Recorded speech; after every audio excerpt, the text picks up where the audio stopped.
دەستی هاوڵاتیان بۆ بەخێوکردنی ئاژەڵی ماڵی لە هەولێردا تا چەندێک ڕووی لە زیادبوونە. گەیلان بانیت باشفەر بوو.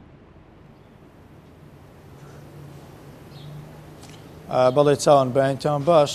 من لە بازاڕی سەیداوەمە جیاواز لەو تەوەرەی کە باس کرد تەوەرێکی دیکە ئێستا بابەتی ڕۆژە و گرنگە بەلای هاوڵاتیانە ئەویش دواکەوتن و تاخیربوونی موچەی موچەخۆران و خۆتان ئاگادارن، یعنی زیاتر لە 50 ڕۆژە موچەی موچەخۆران دواکەوتە. ئەمەش ڕاستەخۆ کاریگەری لەسەر جگەلەوەی کاریگەری لەسەر ئەو هاوڵاتی ئەو فەرمانبەران دروست کردووە، کاریگەری ڕاستەخۆشی لەسەر جوولەی بازار دروست کردوای کردووە، جوولێ بازار بە تەواوەتی سز بێت و ینی بازارکان چولێکی زۆری پێوە دیابێت. من لە دوکانێکی بەروفرۆشتنی بەروومی خۆراکیمە دەمەوێت لەگەڵ خاوەنی ئەو دوکانە قسە بکەم، گفتوگوێش لەگەڵ کەم زانم ئاخۆ دواکەوتنی موچە کاریگەری لەسەر بازارن دروست کردە. سڵاو لێ بێت ئەگەر باسم لێ بکە، ینی دواکەوتنی موچەی فەرمانبەران کاریگەرێکی ڕاستەخۆی لەسەر بازار ئێوە دروست کردووە. بەخێراتتان دەکەم، بەخێر بێن سەر چاوەکانم.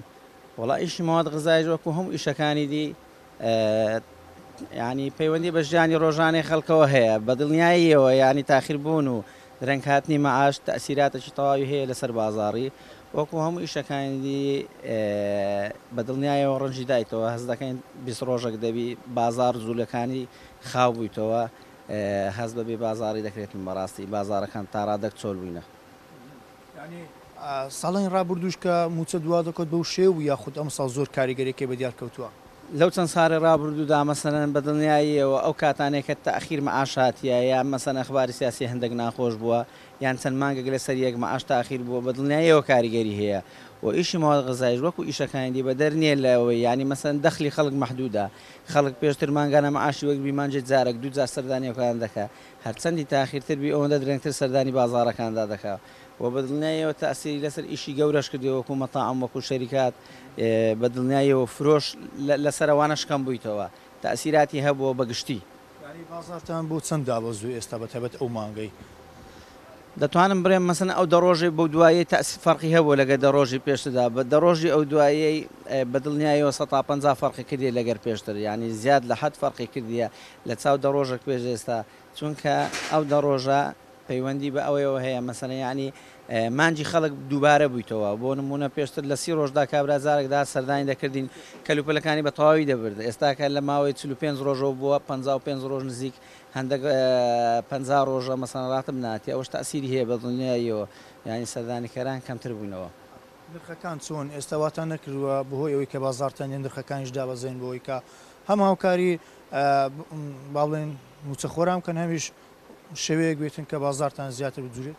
سارەکان بەڕاستی ئێستا لە بازار مواد غذایی مەسەلەن منافەسە و سیراع هەیە، ینی ململانێ هەیە، داشکان هەیە، بە بەردەوام سعر لە جوڵەدایە، سعر لە کەمبوونە لە زیادبووندانە، بەڵام بەگشتی ینی وای کردێ مەسەلەن دەخلی خەڵک کاریگەری هەبێت نەک سعر بەرز نەبوویتەوە، سعر بگرە بەشی زۆری سعرەکان دابەزینە و داشکان هەیە بە بەردەوام، بەڵام ینی دەخلی خەڵک کەم بۆ.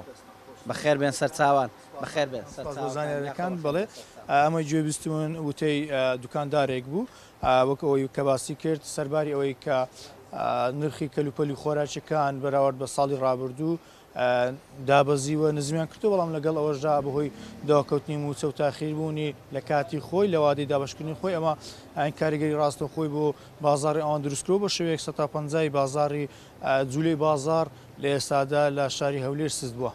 بەڵێ گەیلان سپاس بۆ تۆ، سپاس بۆ تاوی زەنێرەکان.